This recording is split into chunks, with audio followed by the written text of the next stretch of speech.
Microbes in human welfare chapter 10 unit 3 biology and human welfare का है। First जो इसका टॉपिक है, ये चैप्टर थोड़ा स्कोरिंग रह जाता है क्योंकि इसमें कुछ ज्यादा समझने वाला है नहीं है, सिंपल सी बातें हैं, लेकिन इसमें से जो क्वेश्चन आता है वो आपको कर ही लेते हैं, सारे बच्चे अटेम्प्ट कर लेते हैं। फिक्स टॉपिक्स हैं और इजी टॉपिक्स हैं, आसानी से स्कोरिंग रह जाता है कि आपके 3-4 नंबर एक्स्ट्रा ऐड हो जाते हैं बस। ठीक है, माइक्रोब्स इन हाउस होल्ड।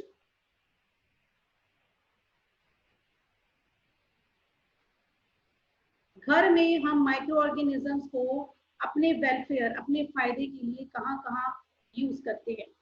सबसे पहले ब्रेड। आप डेली जो ब्रेड यूज करते हैं वो ब्रेड भी माइक्रो ऑर्गेनिजम्स के थ्रू ही बनी हुई होती है। ब्रेड कैसे बनती है? व्हीट को पहले जो है वो नीडेड किया जाता है। नीडेड मतलब उसका आटा जो है गूंदा जाता है। आटा गूंदने के लिए वर्ड यूज होता है नीडिंग। व्हीट की नीडिंग की जाती है, उससे तैयार होता है डो, गूंदा हुआ आटा। ठीक है, इस डो के अंदर अब एक यीस्ट डाला जाता है। यीस्ट जो क्या है, एक फंगस है एक तरह से। इसमें यीस्ट डाला जाता है, दैट इज सैक्रोमाइसिस स्पीशीज का होता है सैक्रोमाइसिस। ये यीस्ट डाला जाता है और इसकी वजह से ब्रेड जो है वो फूल जाती है। आपने नॉर्मली अगर ब्रेड देखी हो ध्यान से, नहीं तो देखना, तो उसमें आपको इस तरह से होल्स नजर आएंगे। ब्रेड की जो सरफेस है वो एकदम स्मूथ नहीं होती, उसमें होल्स होते हैं। ऐसा क्यों? क्योंकि यीस्ट जो है, जो ये फंगस है, वो व्हीट का जो डो बना है, आटा बना है, उसकी करती है फर्मेंटेशन। फर्मेंटेशन आपने 10+1 में रेस्पिरेशन इन प्लांट्स में पढ़ा था कि ऑक्सीजन की एब्सेंस में किसी भी जो ग्लूकोज है या कार्बोहाइड्रेट कंटेनिंग कंपाउंड है, उसका जब ब्रेक डाउन होता है तो it yields alcohol. Alcohol type कोई चीज लीड करता है या साथ में निकलती है कार्बन डाइऑक्साइड। तो अब यहाँ पर व्हीट के केस में भी कार्बन डाइऑक्साइड रिलीज होती है और वो कार्बन डाइऑक्साइड जहां जहां से निकलती है वहां वहां पर होल्स आ जाते हैं, पोर्स आ जाते हैं। तो इस तरह से बाजार में जो है सैक्रोमाइसिस नाम के यीस्ट जो है वो यूज कर जो है ब्रेड बनाया जाता है। और जब कार्बन डाइऑक्साइड बाहर निकलती है तो वो फ्लैट जो डो होता है, आटा होता है, उसको फुला भी देती है, उसमें पफीनेस ले आती है और तभी हमें ब्रेड जो स्लाइस जो है उसका थोड़ा सा फूला हुआ पफ्ड जो है वो मिलता है। ठीक है, अगर ये ब्रेड हमने स्टार्च से बनानी है, किसी भी स्टार्च कंटेनिंग कंपाउंड से, मैदे से, जैसे मैदा क्या है, it is basically a starch. अगर हमने स्टार्च के लिए बनानी है तो स्टार्च के अंदर हम जो है माल्टोज होता है शुगर, उसका ब्रेक डाउन करेंगे। अगर हमने जो है इसको ग्लूकोज से करना है तो हम ग्लूकोज का ब्रेक डाउन करेंगे। लेकिन फाइनली जो है प्रोडक्ट हमारे पास क्या आएगा, कार्बन डाइऑक्साइड निकलेगी और उसकी वजह से होल्स जो है उस ब्रेड के अंदर दिखेंगे। ये डिपेंड करता है हम आटा यूज कर रहे हैं या मैदा यूज कर रहे हैं, लेकिन बेसिकली उसके अंदर कार्बन डाइऑक्साइड तो रिलीज होगी जब उसके अंदर हम सैक्रोमाइसिस यीस्ट डालेंगे। तो फर्स्ट जो है यूज क्या हो गया, हाउस होल्ड घर में ब्रेड बनाने में हम माइक्रो ऑर्गेनिजम्स को यूज करते हैं। सेकेंड है कर्ड। ये तो डेली घर में सभी का ही होता है। कर्ड जो है उसको कैसे बनाया जाता है, मिल्क को बॉइलिंग टेम्परेचर से कम टेम्परेचर पर, थोड़े से कम टेम्परेचर पर बॉईल किया जाता है। Then it is cooled down, कुछ उसको ठंडा कर फिर उसके अंदर जो है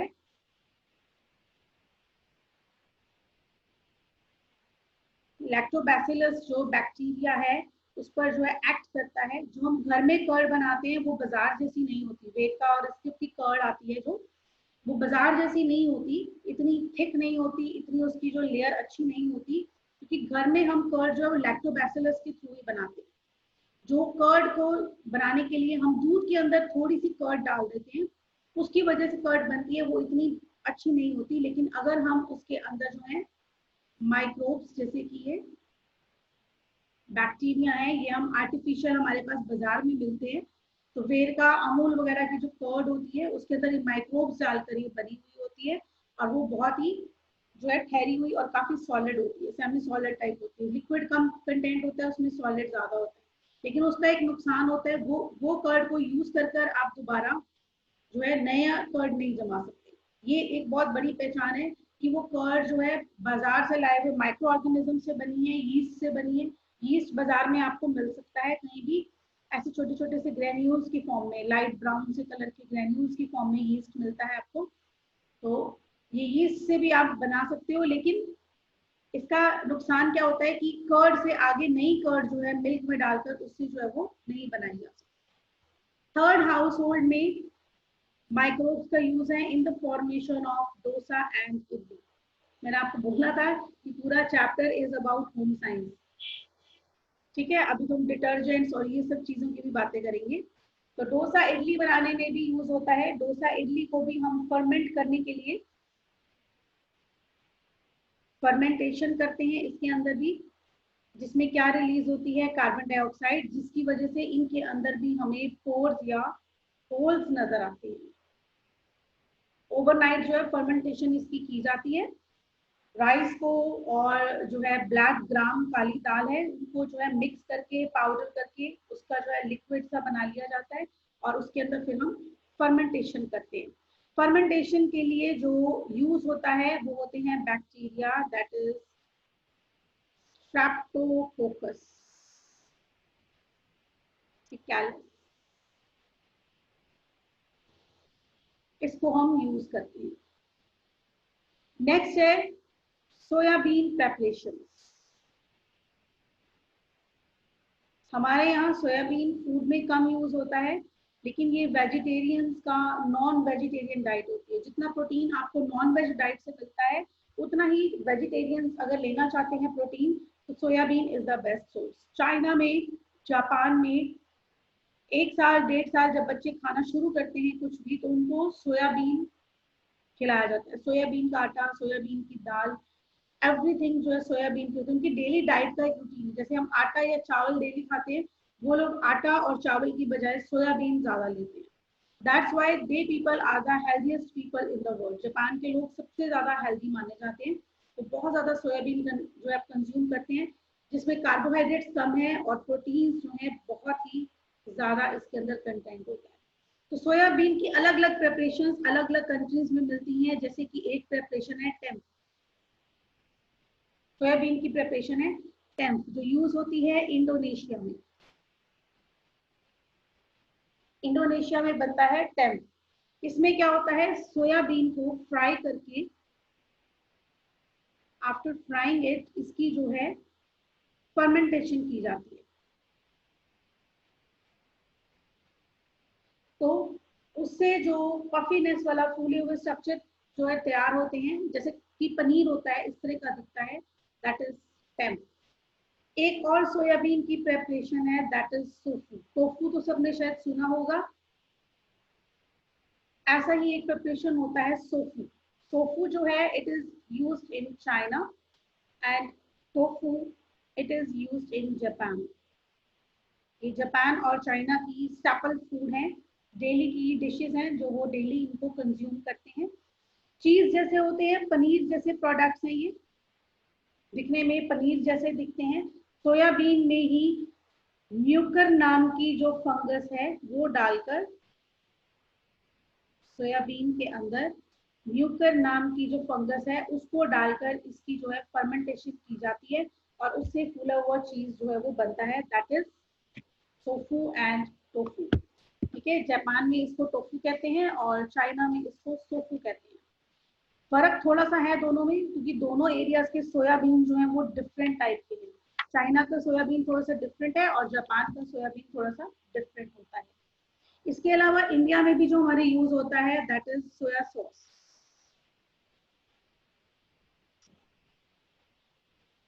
सोया सॉस घर में हम यूज करते हैं चाउमीन वगैरह, ये सब इन चीजों में। जो ब्लैक कलर की, डार्क कलर की जो सॉस होती है वो भी सोयाबीन से ही बनती है। इट इज सॉल्टेड, इसमें सॉल्ट भी ऐड होता है, फ्लेवर्स भी ऐड होते हैं कई सारे इसके अंदर। और ये भी सोयाबीन, व्हीट और ब्रैन, वीट का जो ब्रैन होता है, जो बुरा सा होता है जिसको कई बार छान लेते हैं हम आटे में से, उन तीनों चीजों को मिलाकर उनकी फर्मेंटेशन करके बनता है, उनकी फर्मेंटेशन करके ये लिक्विड बनता है। और फर्मेंटेशन के लिए हम यूज करते हैं एक फंगस, एस्पेरजिलस ओराइजे।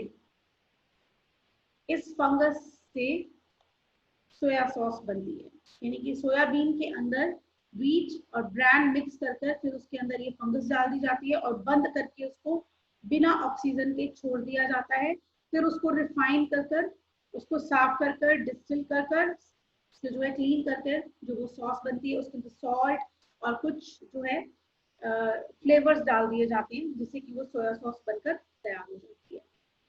नेक्स्ट, अगर आपने सुना होगा एक चीज और है योगर्ट। योगर्ट और कर्ड एक चीज नहीं होते हैं।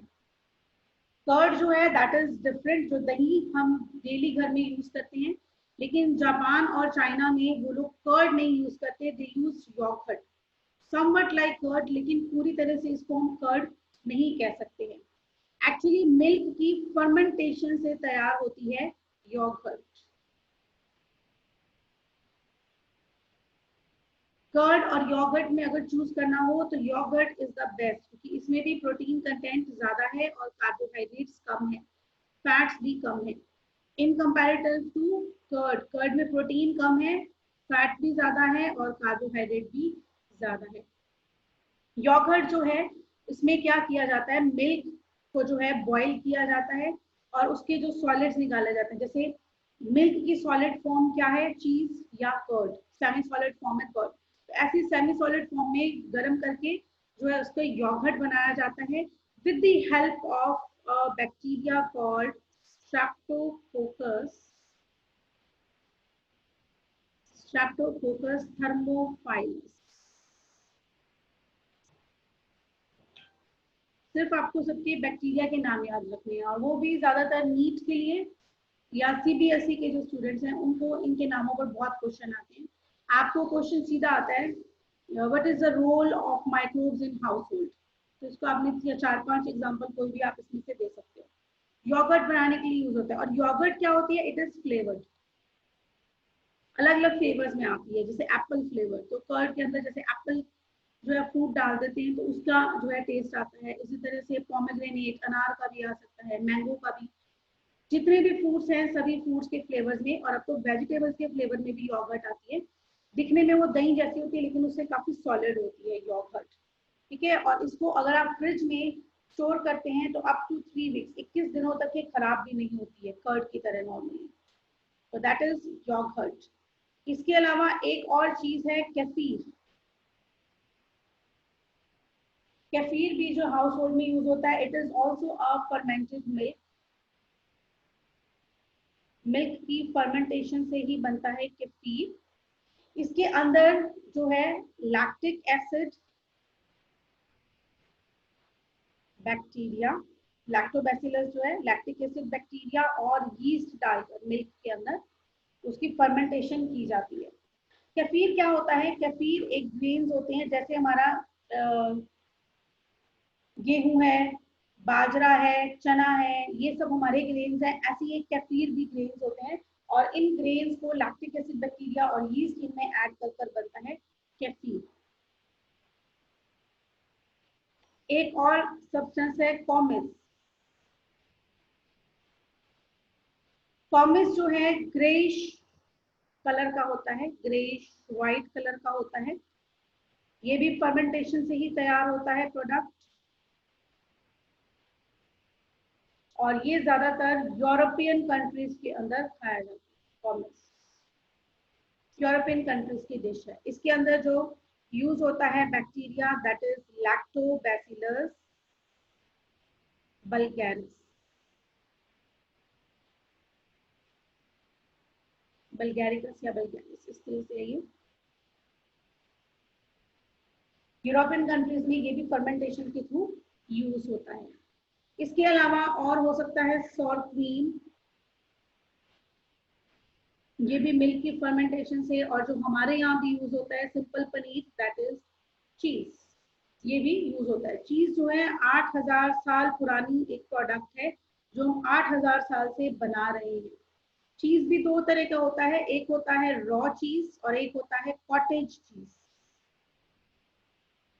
रॉ चीज क्या होता है? ऐसा चीज जो कि कर्ड को या लेमन जूस को, नींबू को मिल्क के अंदर हीट करके डालने से, जैसा कि घर में बनाया जाता है, दूध को गर्म करके उसके अंदर नींबू या कर्ड डाल देते हैं, तो उसका जो मिल्क का जो प्रोटीन है दैट इज वे, वो सारा इकट्ठा हो जाता है, मिल्क सॉलिड सारे इकट्ठे हो जाते हैं, और वो इकट्ठा हुआ सब्सटेंस को हम क्या बोलते हैं? चीज, दैट इज रॉ चीज। एक और चीज होता है जिसे हम बोलते हैं कॉटेज चीज। कॉटेज चीज जो है दैट इज,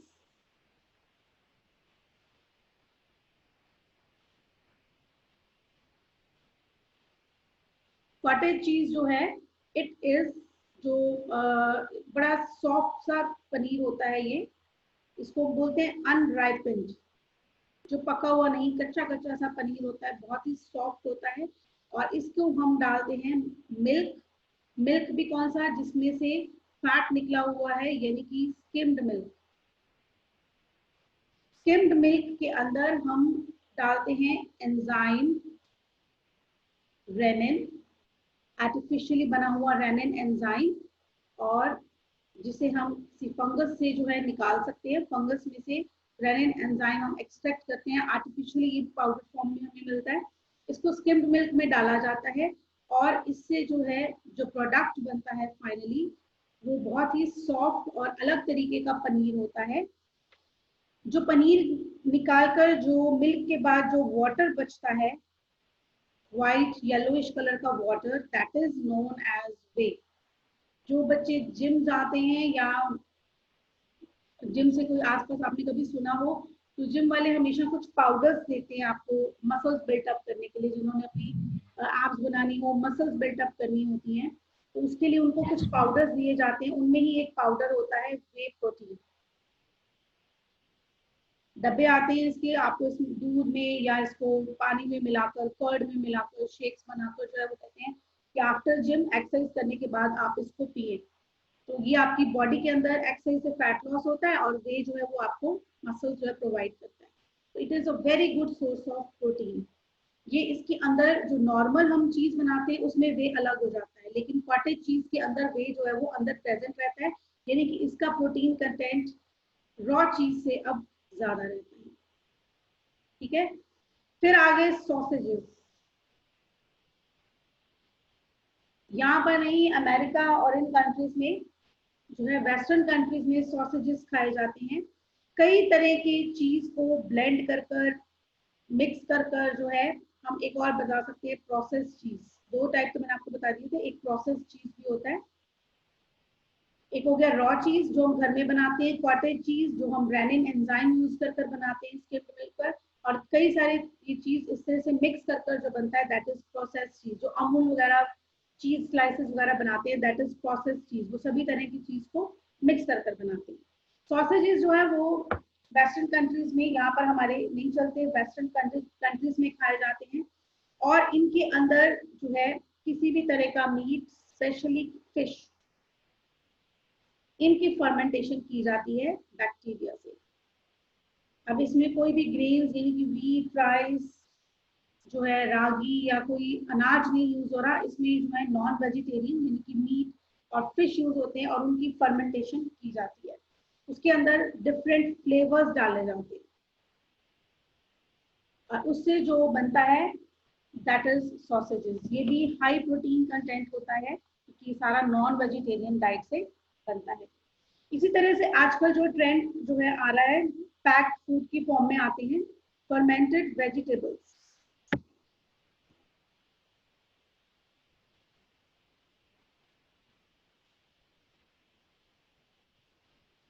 सभी तरह की सब्जियों की भी फर्मेंटेशन की जाती है, उसके अंदर बैक्टीरिया, फंगस डालकर उसकी फर्मेंटेशन कर कर उसको भी पैक फॉर्म में, कैंस की फॉर्म में दिया जाता है, और उसको जो है वो खाया जाता है। और एक बहुत अच्छी चीज है दैट इज SCP, इसे हम बोलते हैं सिंगल सेल प्रोटीन। अब हम किसी चीज को मिक्स नहीं कर रहे हैं, हम डायरेक्टली माइक्रोब्स को ही खा रहे हैं एज अ फूड। माइक्रोब्स को भी हम फूड की तरह यूज कर रहे हैं। जैसे किसी के अंदर प्रोटीन की कमी है, कार्बोहाइड्रेट की कमी है, फैट की कमी है, तो ऐसा माइक्रो ऑर्गेनिज्म को हम कंज्यूम करते हैं in the form of powder, जिसको कि हम मिल्क में मिक्स कर सकते हैं। तो वो जो पाउडर है वो माइक्रो ऑर्गेनिजम्स का ही बना हुआ है। ऐसा माइक्रो ऑर्गेनिज्म जिसने प्रोटीन, फैट या कार्बोहाइड्रेट्स अपना रिजर्व फूड रखा हुआ था, उसको हम फूड की तरह खाते हैं। तो ये क्या है, सिंगल सेल प्रोटीन इसका नाम क्यों है? क्योंकि ये माइक्रोब्स क्या होते हैं, दे आर यूनिसेलुलर, एक ही सेल के बने ये माइक्रो ऑर्गेनिजम्स हैं, और इनको हम फूड की तरह खाते हैं। That is single cell protein. एक ही सेल है जो हमें प्रोटीन दे रहा है, और इसका बेस्ट एग्जांपल है स्पिरुलिना। स्पिरुलिना जो है यूनिसेलुलर एक है, एल्गी है स्पिरुलिना, और इसको हम यूज करते हैं एज फूड। स्पेस में +1 में भी, प्लांट किंगडम में मैंने आपको इसके बारे में बताया था। स्पेस में जो साइंटिस्ट चाहते हैं वो अपनी प्रोटीन की रिक्वायरमेंट स्पिरुलिना से पूरी करें।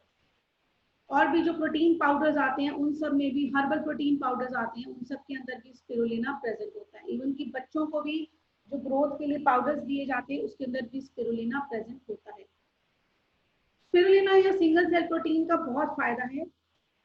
एक काऊ जिसका वेट होता है तकरीबन 250 किलो, अगर आप उसके एक दिन के पूरे मिल्क को लें और उसका प्रोटीन काउंट करें तो उसमें से हमें सिर्फ 25 ग्राम प्रोटीन मिल सकता है मिल्क में से।